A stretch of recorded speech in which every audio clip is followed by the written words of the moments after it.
Bon,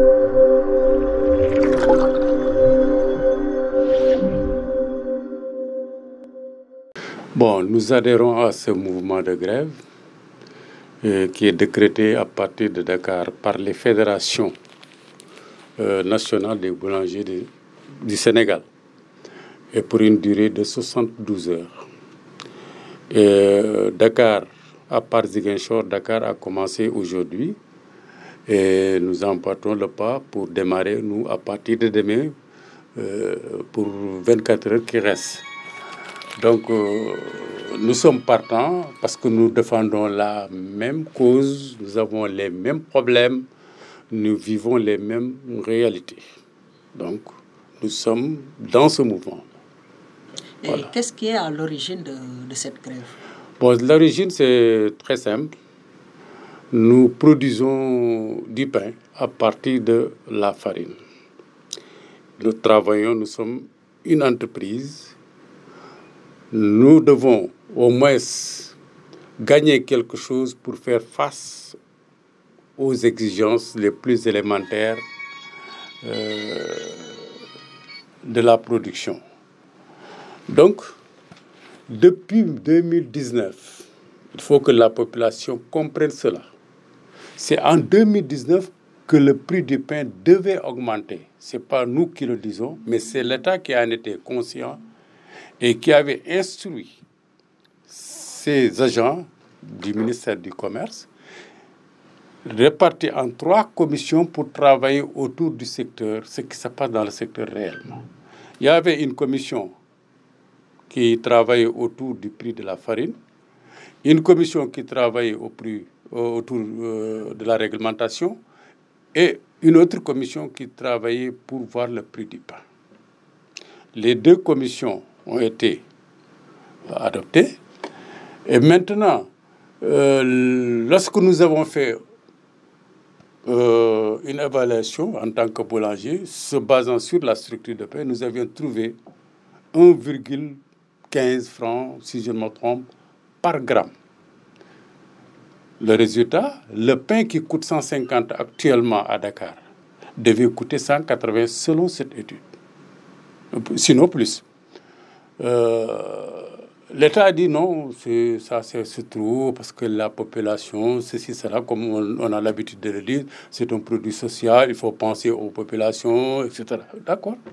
L'État a pris ses responsabilités pour descendre sur le marché, faire ses propres études en tant qu'agent assermenté.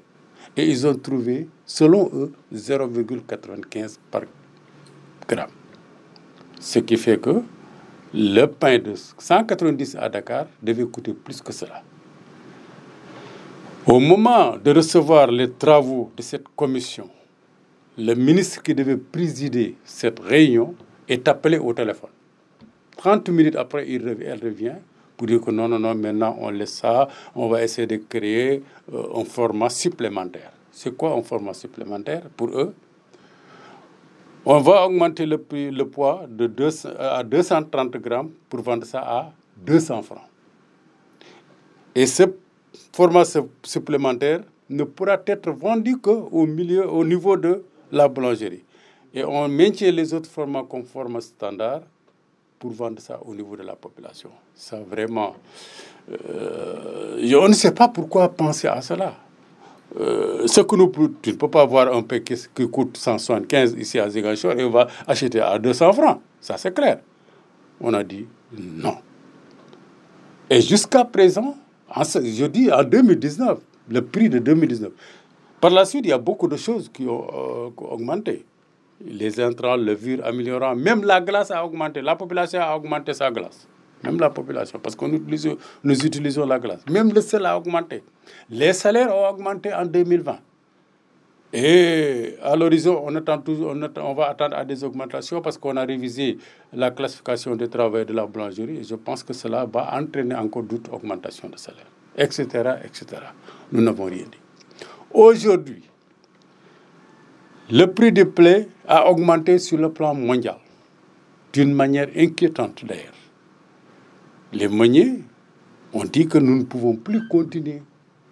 L'État les a soutenus par ses moyens, en enlevant les taxes douanières, supprimant la TVA. D'abord, il y avait une première suspension de la TVA de 18 à 6%. Ensuite, TVA 0, taxe douanière 0, etc.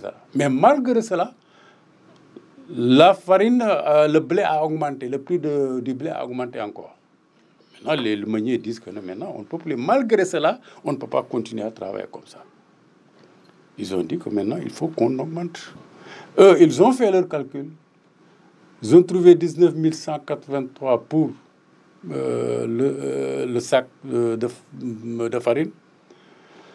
L'État veut tout simplement dire que bon, nous allons essayer de faire ça à 18 000 et les 1 900 sera compensé par les impôts que vous devez payer à l'État.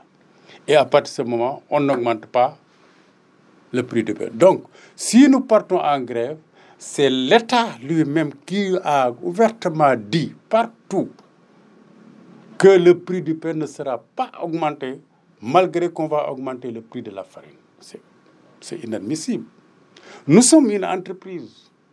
Nous avons toléré beaucoup de choses parce que nous sommes les premiers collaborateurs de la population. Et nous sommes de cette population-là. Les premiers consommateurs, c'est nous.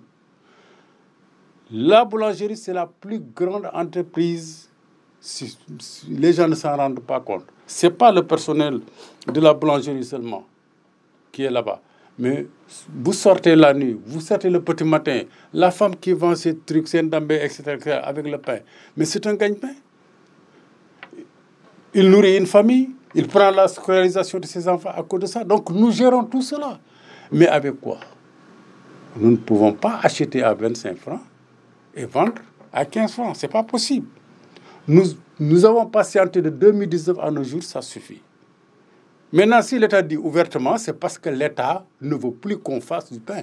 C'est ça, on peut l'interpréter comme ça. Et la raison de l'État, c'est quoi? C'est des besoins politiciens. Des besoins politiciens. Bon, il y a des échéances, on ne veut pas que la population... Mais il n'a qu'à sortir les moyens pour subventionner. Là, au moins, il n'y a pas de problème. Mais quand tu as maintenant à dire que nous allons faire ceci, mais la boulangerie ne va... Mais non. Vous allez comprendre dans ce cas que la boulangerie n'a pas la possibilité elle-même d'augmenter le prix et le poids. Tout ce que vous voyez sur le marché, poids, prix, c'est l'État. Avant, lorsqu'il fallait augmenter, l'État avait opté pour la diminution du poids, pour éviter une augmentation. C'est pour cela que le pain est comme ça. On lève votre pain là, c'est rien. Mais on n'y peut rien, c'est l'État. Pour éviter une augmentation, maintenant, on ne peut plus diminuer le poids. Raison pour laquelle, maintenant, on a ce problème-là. Si on avait la possibilité de diminuer le poids, l'État va nous dire que diminuer pour maintenir le prix. Donc, voilà, comme on le dit, actuellement. On ne peut plus toucher le poids du pain. Et maintenant, le prix s'impose. Il va maintenant essayer de régner comme un roi sur nous pour essayer de nous faire avaler cette pilule que nous ne voulons pas accepter. Voilà les raisons principales qui nous ont obligés à arrêter. Bon, grève, pour nous, grève, nous le mettons entre guillemets. Mais nous appelons ça arrêt de production. Parce que nous ne pouvons plus produire pour ne rien gagner. Notre problème n'est pas actuellement une telle boulangerie ne va pas respecter pour le moment. Parce que nous tous, nous avons les mêmes problèmes. Et nous travaillons dans ce sens-là. Même s'il y a cette éventualité, nous pourrons gérer ça. En tout cas, nous sommes un collectif uni. Nous ne faisons rien sans nous concerter. Là, c'est autre chose. On ne peut pas avancer sur ça parce que ça ne fait pas partie actuellement de nos calculs. Parce que nous pensons que tout le monde va respecter. Parler de la colère des populations, mais non, je ne pense pas. Colère, c'est trop. Colère pourquoi? La population, s'il y a des problèmes, ce n'est pas nous. Nous avons toujours accepté pour accompagner la population. Là, il faut que la population, c'est pour cela que j'ai tout expliqué pour que la population au moins comprenne que depuis 2019, nous sommes dans cette situation et ça devait augmenter. La population doit comprendre pourquoi on avait augmenté. La population doit comprendre aujourd'hui que c'est un problème mondial, ce n'est pas un problème sénégalais. Le blé a flambé. Les meuniers actuellement ne produisent plus. Ils ont croisé les bras. Ils ne peuvent plus donner la farine. Donc, c'est une situation que personne ne doit ignorer. Nous ne faisons pas ça de notre propre volonté. Augmenter pour augmenter. Non, non, non, non, non. Au moins que nous ayons quand même la possibilité de faire face à nos exigences. Et vous savez, le pain, c'est une marchandise très périssable. Tu produis aujourd'hui le pain, 10h, 11h. Si ce n'est pas vendu, c'est fini. C'est des retours. Donc, il est facile de perdre. Ou bien tu produis aujourd'hui, le petit matin, un moment de Samba vient dire que et il regarde le mbourou. 11h midi, maintenant, ce sera le mbourou. Vous voyez ce que ça fait? C'est des difficultés et des difficultés, mais nous jonglons quand même. Toutes les boulangeries qui n'ont pas ces moyens de jongler ont fermé la porte ou bien ont des crédits insupportables. Donc voilà, je demande à la population d'adhérer à notre cause parce que ça va vraiment au profit de ces populations. Ça nous permettra de continuer à travailler. Et si nous travaillons aussi, les familles vont travailler. Donc, je pense que c'est ça. Il est temps. Nous ne comprenons pas. Le riz augmente, le lait augmente, le sucre augmente, etc., etc. On ne dit rien. Mais quand on parle de pain, maintenant, c'est catastrophique. Mais pourquoi? Si on augmente aujourd'hui 10 francs sur le pain, c'est catastrophique. Et combien l'huile a flambé? De combien? Il n'y a pas de bruit. Les autres denrées ont flambé. De combien? Il n'y a pas de bruit. Donc, il faut que la population comprenne cela. On continue à dire que bon, c'est un produit social. Mais le riz n'est pas social. L'huile n'est pas sociale. Quel est le marché qui n'est pas social actuellement? Donc, là, il faut qu'on essaie de dépasser, d'enlever ça dans nos cerveaux. Ce n'est pas ça. Nous ne demandons pas une augmentation exagérée. Mais nous demandons tout simplement une augmentation qui peut nous permettre de continuer à exister. Tout simplement. Que la population, je pense que la population est consciente de cela. Il n'y a pas de colère à manifester. Ça, franchement, je ne le pense pas.